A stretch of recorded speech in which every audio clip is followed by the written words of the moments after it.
Alright guys, welcome back again to the channel. So while the South African team and the Benin Republic team were having their victories yesterday, the big boys were still training as around the same time that evening. The Super Eagles of Nigeria completed their final training sessions last night, and they were completely oblivious of whatever was happening, on the pitch for their opponent team. Just completely and solely focused on the game at hand, the task at hand, obviously. And today is the day that they come out on the pitch and then show us some results. Nigeria versus Rwanda, 5 p.m. today.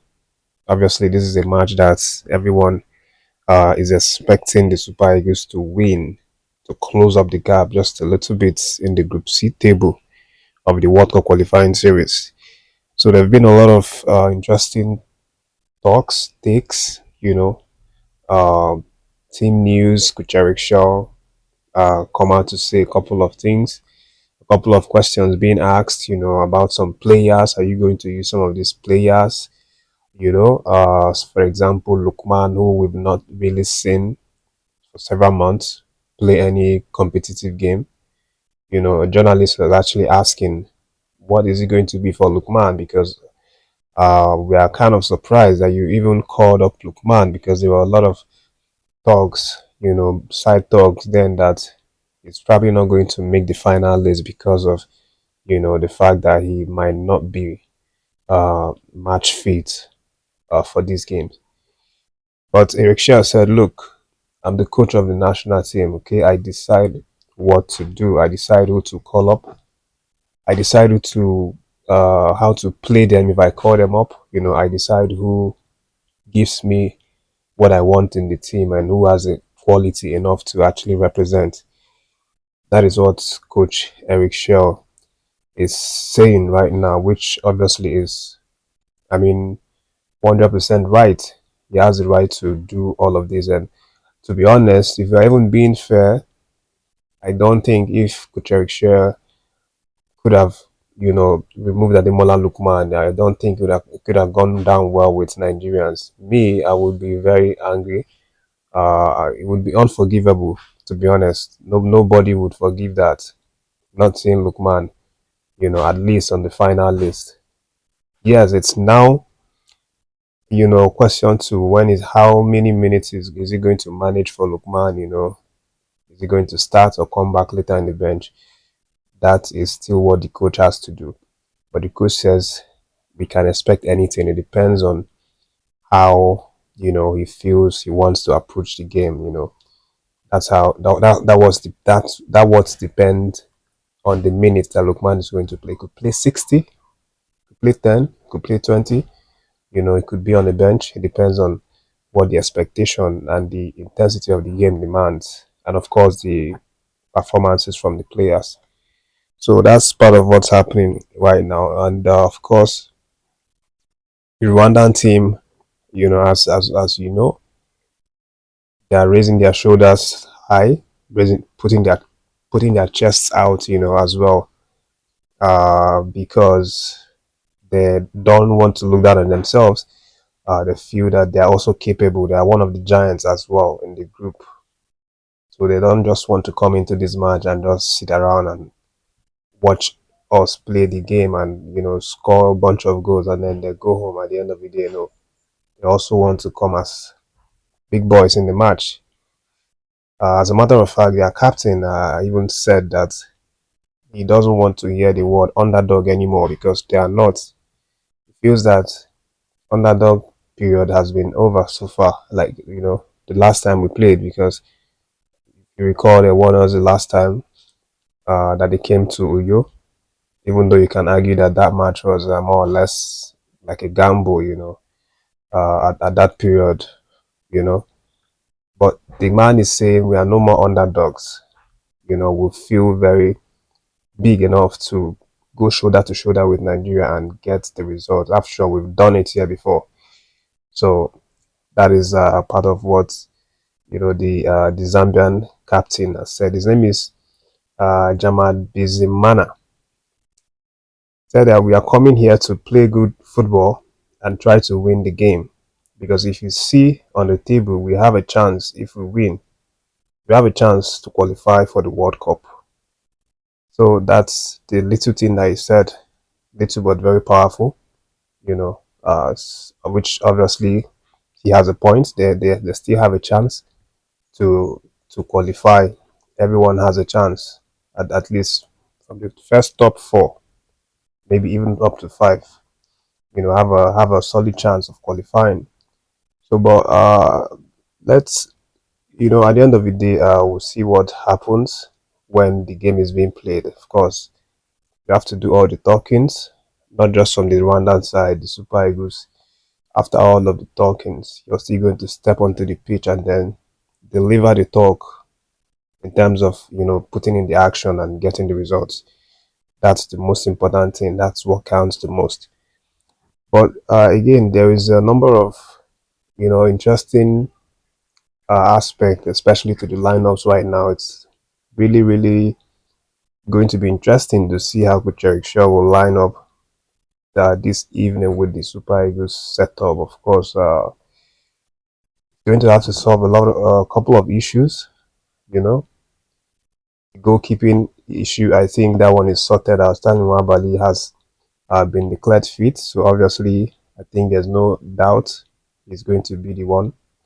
And then the defensive area, I think he's going to need to sort out one or two problems, good problems, I would say, because we have some good players, who have been included. He might decide whether to start what's his name, Agu Felix, ahead of Kevin Bassey, who right now has seemed to been playing really well as a natural three. For Fulham lately, he's been performing really well. But Felix Agu is also someone who can deputize in that position, play two, play three. He's very versatile. He can play any of these places. And Kucherikshel bringing him onto the team means that he wants him to compete, and also there's a chance that he could go for him. So we might need to sort out that one. And also there's the CB aspect. Just Akon is another big uh problem that needs to be solved. Yes, he's one of the most reliable players we have in the team, anytime, any day. But again, we cannot take away the fact that he's getting old. Obviously, we've seen a couple of mistakes, here and there. I think I think the Lesotho game or something like that, he was the one that slipped. And then we considered the late goal after Victor Osimhen walked off it, himself to get 2 goals for us. So there's a question there as well, whether he might decide to go for youth in terms of maybe Benjamin Frederick, and then maybe include a Wazim or something. But Benjamin Frederick at least might get the nod, because of his youth, strength, determination and all of that. But might lack a little bit of experience. But we'll see how Derek Shaw sorts this defense out. The midfield as well, Ndidi, is he going to be the man that retains the fourth position, or will we see someone else, come in, Onyedika, Onyeka, can there be any sort of a tweak into this? And also we have the attacking area, of course, who's going to pair with Victor Osimhen. Osimhen is for sure the starter of the team, the leader of the team. We're expecting to be there in terms of getting the goals and uh, organizing the team, leading the team, keeping their head straight. But who's going to assist him? Kucherikshia is going to have to make that decision. Whether Tolu Kodari supports, or maybe Cristiano Suchi kind of play that same dynamic formation of 4-4-2 with Victor Osimhen, or we just have a lone striker, or maybe Seri Desas. So it's going to be very interesting to see the squad. Of course, a couple of hours from now, we are going to see it released officially, and then we'll just fold our arms and then cheer the boys, and most importantly, try to enjoy the game, because I'm sure it's going to be a very exciting and enjoyable game to watch. As I said before, Sporty TV are actually showing it live on YouTube, so you can be sure to check their YouTube out to watch it. It's not just today's game, but also the game against South Africa coming up later next week. So that's the updates for now. Thanks for sticking around. By the way, uh, I am hearing that Lesotho team are trying to now launch a complaint against South Africa for fielding Mokoena. Finally, they are deciding they want to launch a complaint. I actually saw this, in one of my friends, one of my South African friends' channel. He has a very big channel, He talks about it. Immediately, South Africa won against Lesotho. He said, not just that he said, he actually saw it from a verified source, that Lesotho won South Africa before the match, that they should not list Mokoena in that lineup that yesterday's game. And if they see his name or if they saw his name anywhere or see him anywhere around the pitch, they are going to finally launch a complaint. But I'm now wondering, are you launching a complaint because Mokoena is making an appearance in the yesterday game, or was it for the sake of the appearance for 7 months ago in March that he played, which he shouldn't have played? I don't really know what's wrong with Lesotho at this point, but we'll just fold our hands, as I said, and watch how everything unfolds. At the end of the day, maybe they are not desperate because they know they've lost, um, 6 points straight to South Africa, and they are now kind of grasping at straws, trying to get whatever they can, why they can. Right now, I don't even know if it's too late or not, because they obviously made it more difficult for everyone, for FIFA. If they had complained when they should, I'm sure by now that should have been like sorted out. Everybody would know the exact point that everybody is at. But let's know what's happening, in the coming days, of course, and then we'll see the final decisions taken by FIFA. Take care of yourself. Stay tuned.